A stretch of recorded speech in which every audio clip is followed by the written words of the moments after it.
Hello YouTube. Today we'll be taking a look at the 7 to XP transformation pack. And I'll be doing this in a virtual machine because I've already done it in my host PC. The boot screen is going to be a little bit cut off, yes. Because the boot screen's a really high resolution for some reason.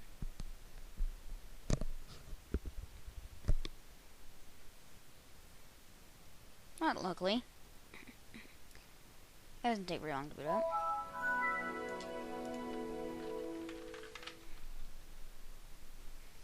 And just give it a second to resize the viewing window.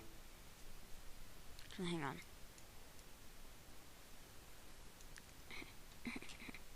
Okay then. Okay. So I'm gonna go ahead and pop open Internet Explorer.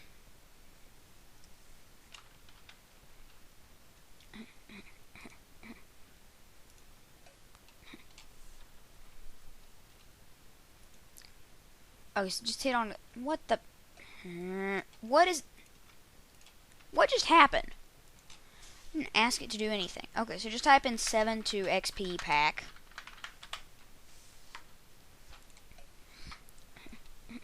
And I will actually include everything you need in the description. I probably have my own version of it. Alright, so then you go to download. This is how to do it manually.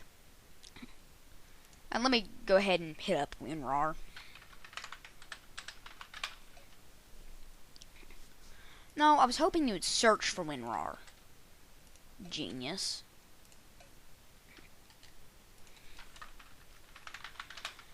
I'm just gonna go ahead and download WinRAR so that I can make the self-extractors later.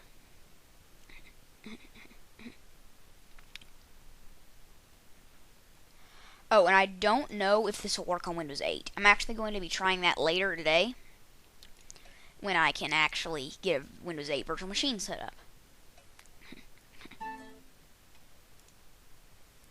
Download file.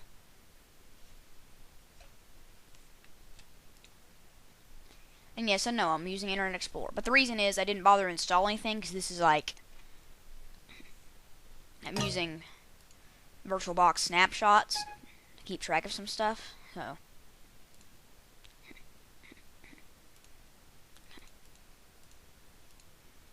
I'll just turn all this junk on and I'll click OK. Okay. I don't know why that always happens, but it opens the Start Menu folder. Okay. So this link usually doesn't work. Just FYI. And that's actually part of the reason why I'm going to make my own, because you have to use some weird stuff to be able to use it otherwise. So put this self-extractor in a place where you can recall it. It is a 7-zip self-extractor. You can just close out of all this junk. And just give it some time to finish the download. Oh, I forgot to say one thing. In the video, after I create the self-extractors, I'm just gonna cut the video to where I start using those. So I was just showing you that if you have to do it manually, how to get the files. And yeah. Okay, after about 30 minutes, I have completed this, and we are now ready to go. So, first of all, you want to extract this RAR file.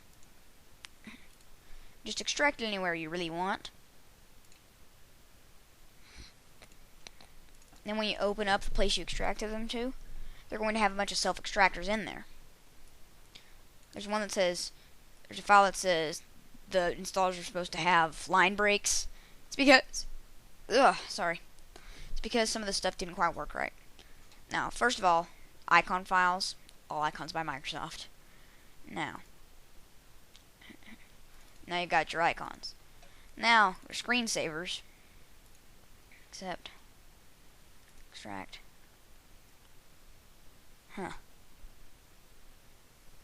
No to all. Okay, so it should have installed the screensavers. I haven't actually tested this, so Oh yeah, totally install the screensavers. So it installs those screensavers automatically. Start orb changer. Now, you want to click this button. And you want to double click that. Then it will restart the Explorer process with this start orb injected. As you can see, it looks like the Windows XP one, except it has the nice fade effect that Windows 7 has. I kind of think that's neat. Now, depends on which operating system you have, x64 or x86. This is x86, so then you run this one. Accept. Then, it will ask you to patch your themes. So you just hit patch, patch success, patch, patch success, patch, patch success. Okay. So then this will happen. As you can see here, if you go to personalize, all your themes are not actually going to work correctly if you try to apply them right now. So then you want to restart your computer.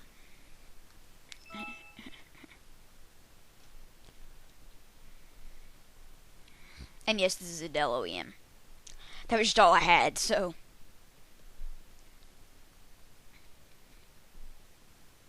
Then it will reboot. And it will start up. I don't know why that boot screen is so huge. It's bigger than the resolution the OS is running at right now.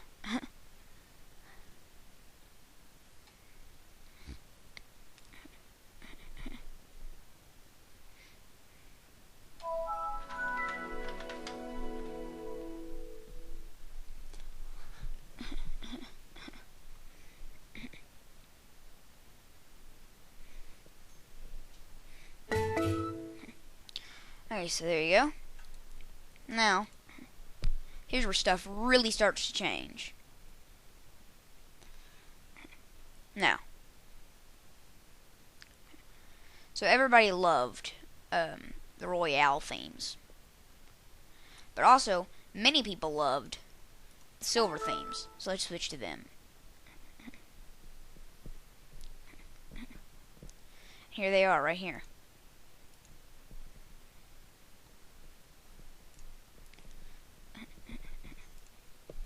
They really do work great. Then also there's an arrow version of all of them but the Zune one. What the arrow version does is it just has the arrow button design and what the, are you kidding me? Hang on, my headphone cord is caught in my wheel again. There we go. It just allows the arrow effects to work, as you can see here.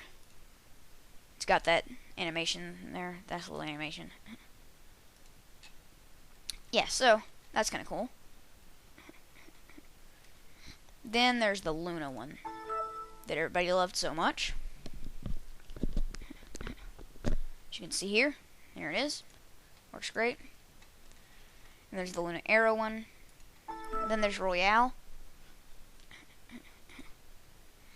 It's totally the Royale one. And then here's the Zune one. The Zune one doesn't seem to quite work correctly. Like, there's a few weird graphical artifacts, as you can see. That's raised up a little bit. And a few weird things going on like this. And it also has the Windows 7 buttons still.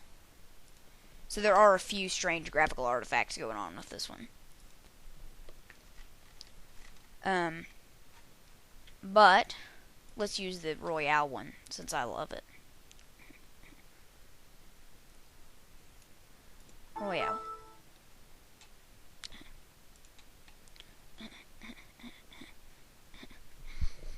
So here it is. You got your Royale start menu, which I think is really cool looking.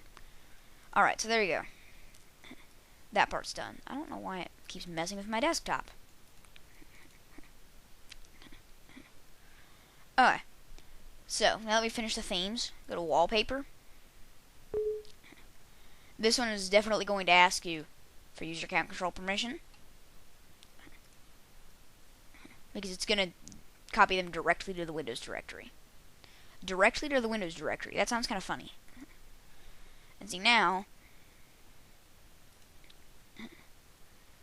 we go to Windows desktop backgrounds. Arg. Arg. Windows desktop backgrounds. There we go. Ooh, never noticed that before. Then, usually that works, but I guess sometimes you have to do this. Manually do that. Then you got Bliss right here.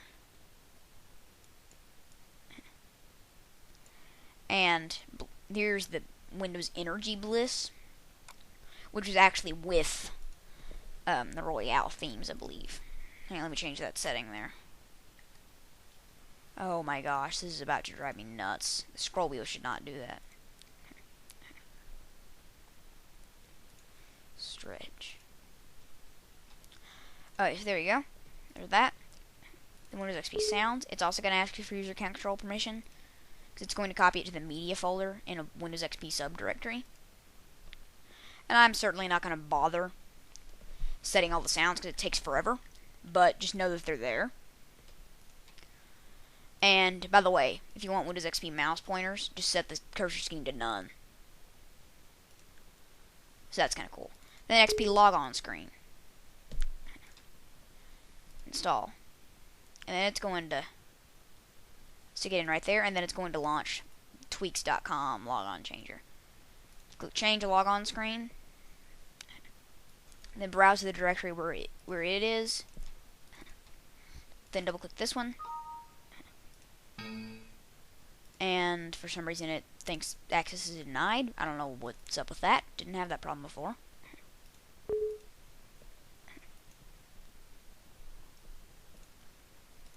Huh. This is weird. I don't know why it keeps saying that access is denied, because it's not true. But just know that it should give the correct logon background instead of throwing it back to the original Windows 7.1 from the Dell OEM one that looks so nice. That's kind of stupid that it did that. I don't know why it did that, but alright, just know that should work. I don't know if that has something to do with my virtual machine, because it works fine on my physical PC. And we'll go ahead and set my screensaver to the Windows XP screensaver. You can see there that works great. And you can set your icons if you really want to. I'm only going to set the My Computer one to show you, because it takes forever to set all of them.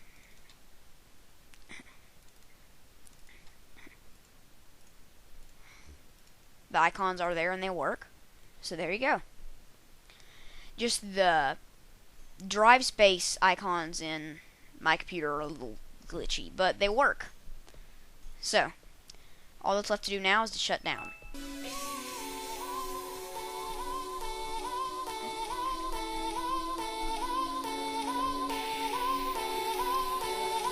Alright, so as always, thanks for watching.